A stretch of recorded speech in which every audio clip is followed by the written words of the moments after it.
Hey everyone, and welcome as we continue our study through the Gospels, looking at the 250 events in the life of Jesus, and we're studying this chronologically. And today we're looking at Jesus' warning about coming division. Yesterday, we looked at him talking about his coming or his returning, and then he goes into how, he is going to cause division, not purposely or not, in a malicious way, but the fact that it's him being who he is, and that simple fact is that he is going to cause division. And so this comes from Luke 12, and today we're looking at Luke 12 verses 49 through 53. And so 49 starts off, he says, "I have come to set the world on fire, and I wish it were already burning." That seems kind of like a horrible thing to say, but we're about to look at this. I have a terrible baptism of suffering ahead of me, and I am under a heavy burden until it's accomplished. Do you think I have come to bring peace to the earth? No, I have come to divide people against each other. From now on, families will be split apart, three in favor of me, two against, or two in favor and three against. Father will be divided against son, and son against father, mother against daughter, and daughter against mother, and mother in law against daughter in law, and daughter in law against mother in law. Now, when he says this, "I have come to set the world on fire, and I wish it were already burning." It's again, we've talked about a lot of things in this, and we talk about how Jesus talks in a symbolic language many times, most of the time. All right, and so we have to make sure that we understand what he means by what he says. Like, does he literally mean that he's going to set the world on fire and that he wish it was already? No. What he's talking about is his death, burial, and resurrection is going to set the world on fire, right? And we've seen this, right? And if you look at the last 2,000 years, you see the impact that Jesus has had on this world, right?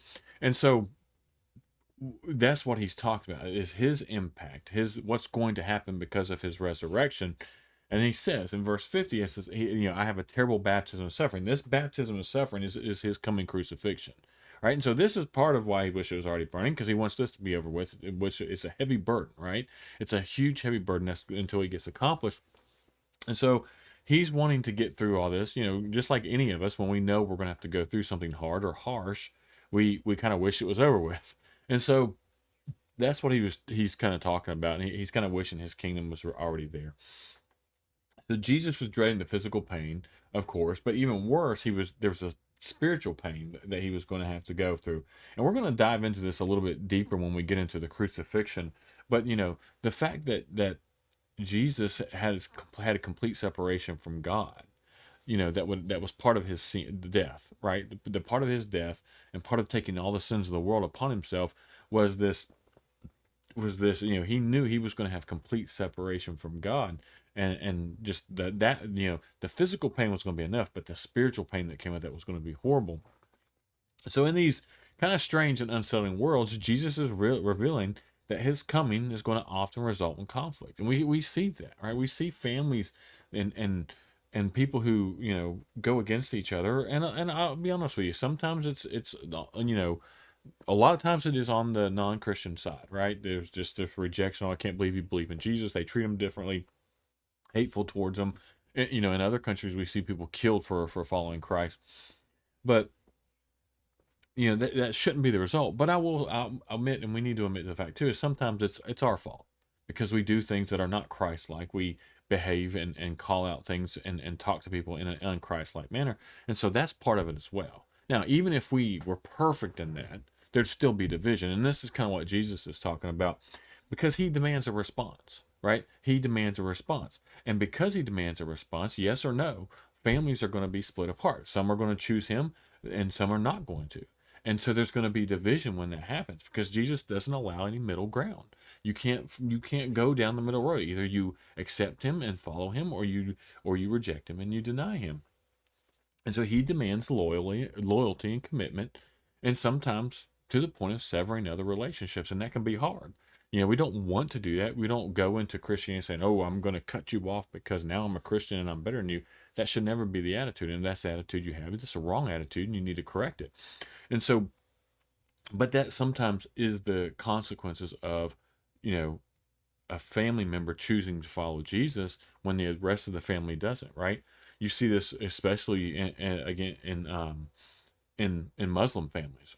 Really, I mean, because there's a huge divide there, and I mean to the point to where if they leave Islam, that they're in some areas they're killed for it. And so you have this type of division that Jesus talks about that's going to be coming. And so because he doesn't allow that middle ground, we have to be loyal to Jesus, and sometimes that means putting Jesus over our families, and that's hard. That's a very hard decision to make, and it's very hard. And so that's what, one of the things I talk about when we talk about people becoming Christians and giving their lives to Christ, we talk about counting the cost.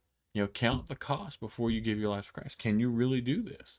Right? If your family's going to hate you or disown you for it, can you take that? Can you walk away from that? That's hard. People are like, Chad, that's harsh. That's reality. And that's a hard reality. And fortunately, I've never had to do that, but I know people who've had to do that, and I know it's hard. And I mean, there's friendships sometimes that I have to be broken. There's that I have to be severed and stuff. Now, it doesn't mean we don't have anything to do with it. It's like, oh, I'm a Christian, and now I'm better than you, so I'm not gonna have anything to do with you. No, it's those relationships where if you become a Christian, you have people trying to pull you down, right? Or people who just attack you outright. Sometimes you're going to have to do what's best for you and cut some of that off. Now, it does not mean you ever give up on them. Doesn't mean you don't show them love and kindness and mercy and try and work to bring them to Christ. But sometimes that is the cost of following Jesus. And so we need to make sure we talk about these things. Right? When we're going to talk to people about coming to Christ, we need to make sure we talk about those things and look at those things and say, hey, this is a possibility. Just want you to know that. Right? We need to count the cost as we go through this. So to sum all this up, right, Jesus kind of looks forward to what's coming. The fact that he's metaphorically setting the world on fire. Right? There's it's going to cause some chaos. Right? He interrupted the whole world. Right? We have a whole calendar system that's based around his crucifixion. And all that stuff. A whole series of things where he changed the world. We can see the history of Christianity, good and bad. Right? That changed the world. And so that was coming. He knew his death was coming, his suffering was coming, and he wasn't looking forward to that. And then he talks about how after that, there's going to be division, family versus family, right? And so, he's just given that warning of these are the things to come. These are going to be the consequences of follow me or not following me. As always, I appreciate everyone for watching.